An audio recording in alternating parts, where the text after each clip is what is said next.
लिए 5 लाख है, जख्मी के लिए 1 लाख है, जो आग में जुलस किया उसके लिए 10 लाख है।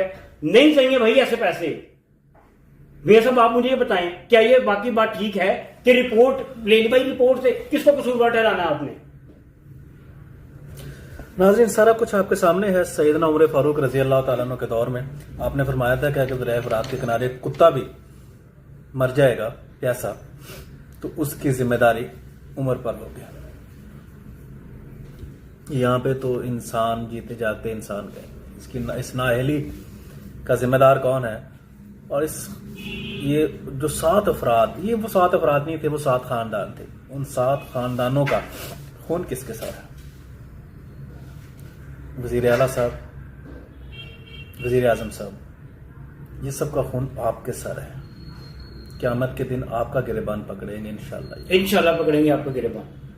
अपना ख्याल रखिएगा। अल्लाह हाफिज।